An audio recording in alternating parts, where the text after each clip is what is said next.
which stands, one nation, under God, indivisible, with liberty and justice for all.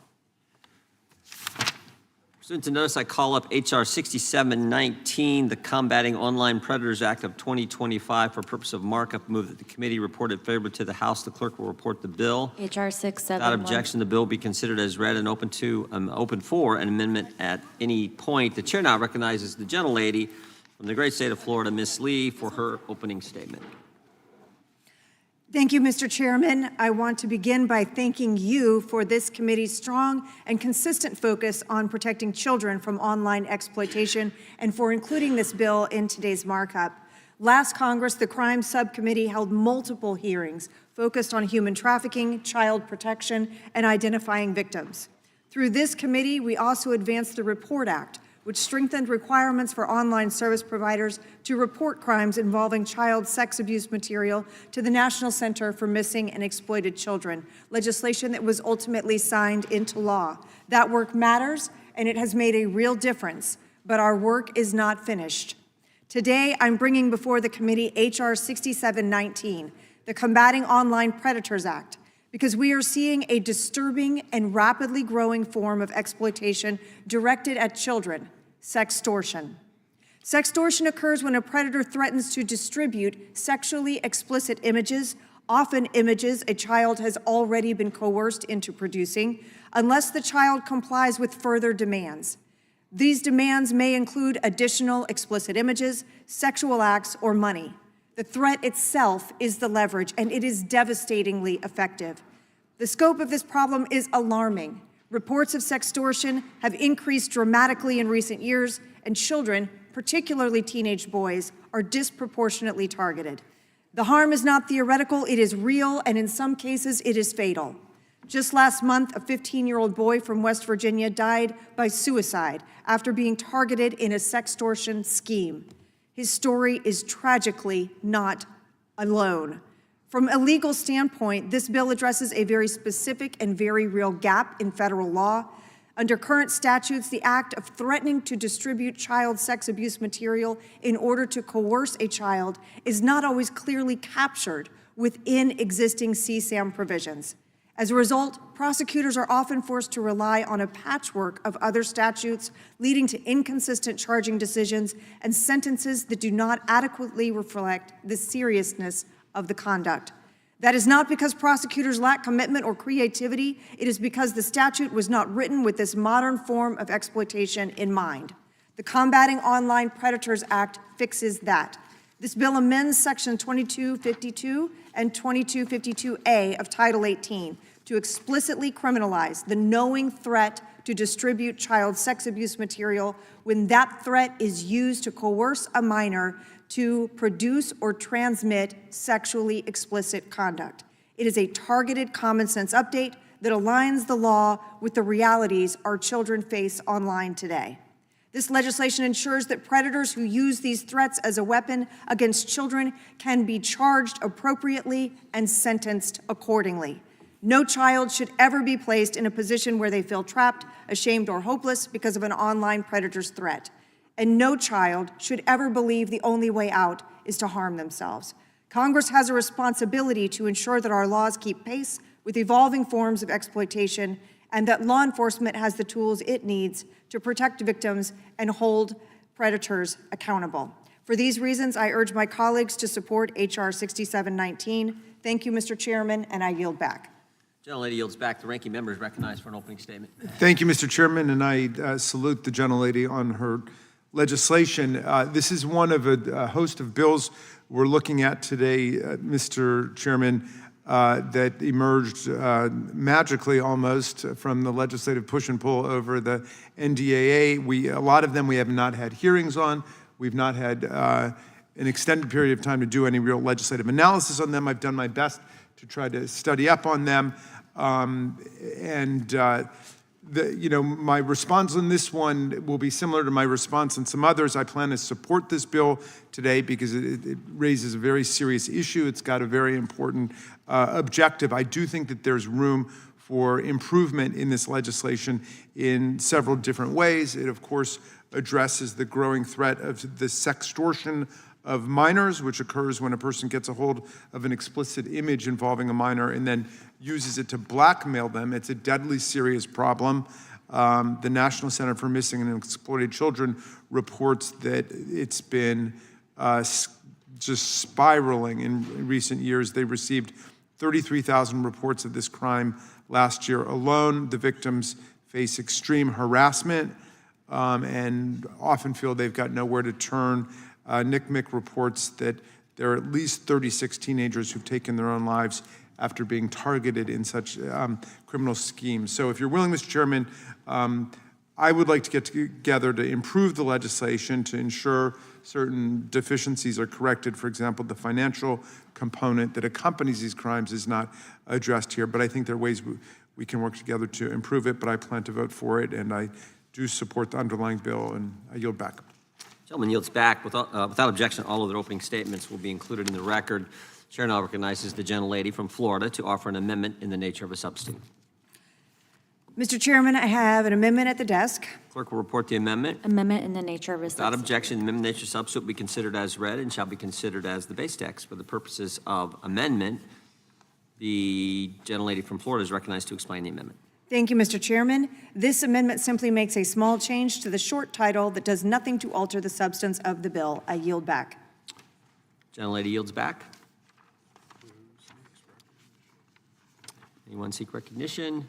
Gentlelady from Vermont is recognized.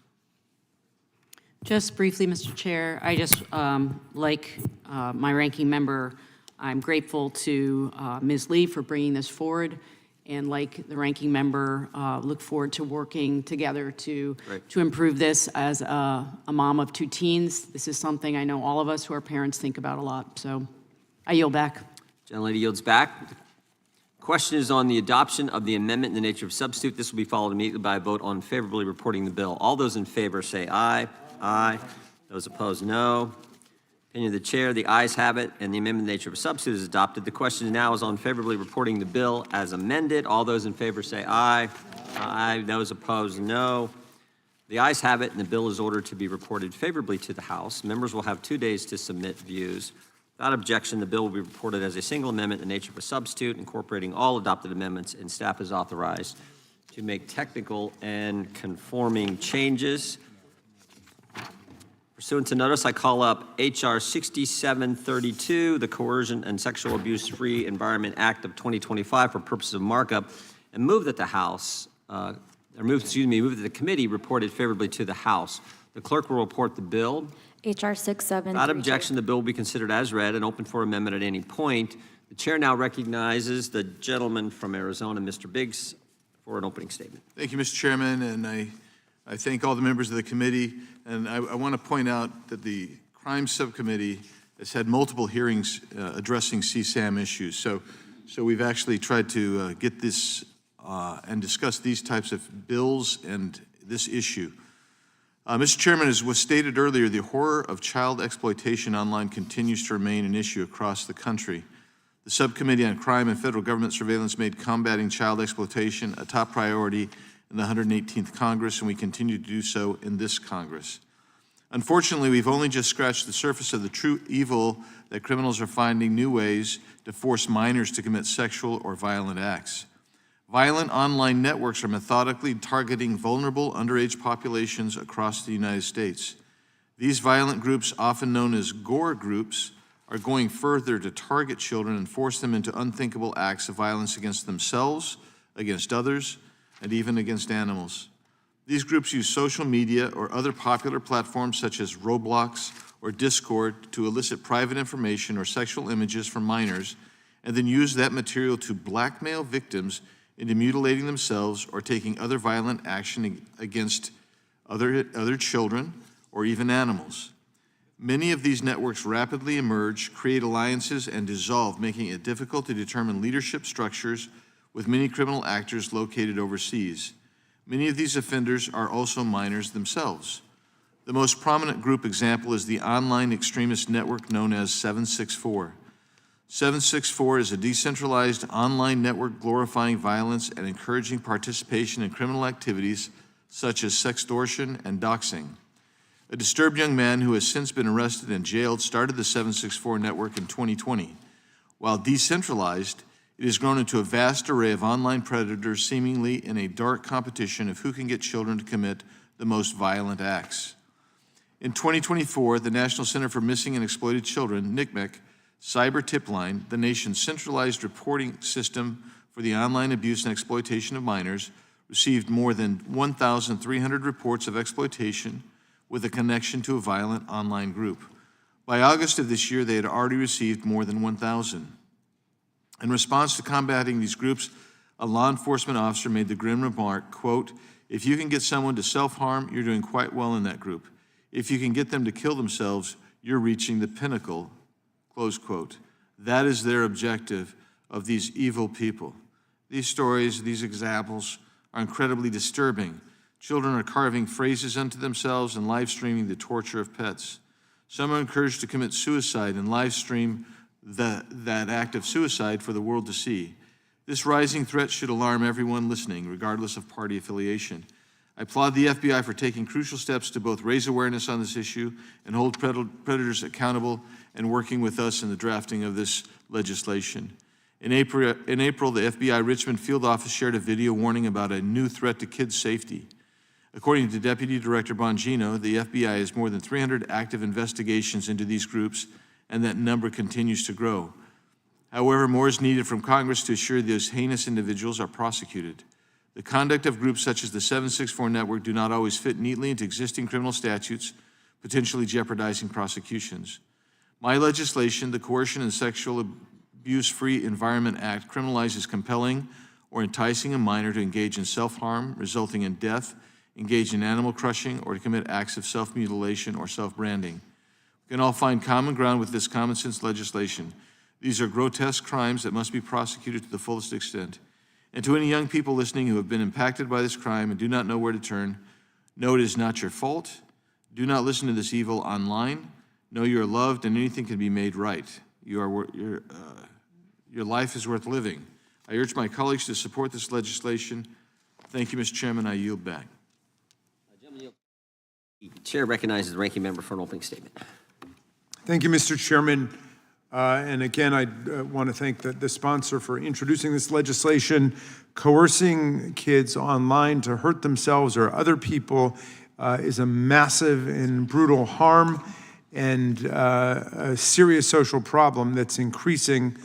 Violent online groups have emerged on popular platforms geared towards children and teenagers. These groups and individuals acting alone encourage children to commit horrifying acts, including cutting themselves, creating child sex abuse material, sexually exploiting other children, harming animals, swatting, doxing, and in the most extreme instances, taking their own lives. This happened to Jay Taylor, a 13-year-old who was struggling with an eating disorder, a gender identity, and a sense of isolation. He found a connection on the online platform Discord, members of 764, an online network which methodically targets and exploits young people, got its grasp on him and devastatingly coerced Jay to take his own life while live streaming. The FBI agents who worked on his case repeatedly encountered roadblocks while attempting to get prosecutors simply to file charges in the case, with one U.S. attorney telling him it simply wasn't possible. So the bill before us now, the Coercion and Sexual Abuse-Free Environment Act of 2025, CSAFE, tries to address the shortcomings in existing federal criminal law when it comes to investigating cases like this. So I am prepared to support this legislation. I am concerned, again, because everything is being rushed so much, Mr. Chairman, that there may be some deficiencies in this legislation which would make it vulnerable to constitutional invalidation. I noted that one of the other bills we're looking at today is an attempt to respond to a circuit court ruling against another piece of legislation in this field. And so we should take good care to try to define the terms here.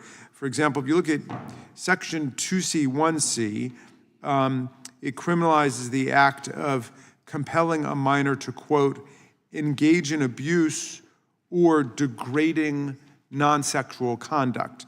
But there's no definition in the law of what degrading non-sexual conduct is. And so you can imagine applications that everybody would agree to, but you could also imagine a number of marginal ones or ones that would cross the line, and you don't want the whole statute to be struck down as void for vagueness under due process because it's got overly broad, spongy terms like that. So again, I'm happy to support the legislation, but I would like to work with you and the sponsor in order to elucidate some of the terms which to me seem to be overly vague. And I return to you, Mr. Chairman.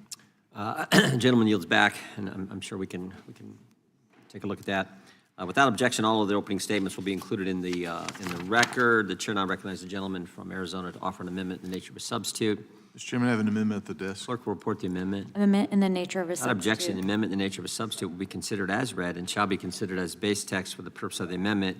Gentleman from Arizona is recognized to explain the amendment. Thank you, Mr. Chairman. This amendment simply makes a small change to the short title that does nothing to alter the substance of the bill. I yield back. Gentleman yields back. Who seeks recognition?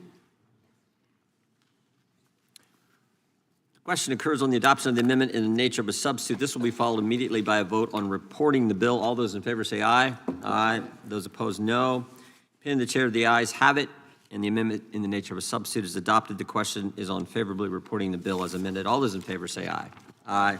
Those opposed, no.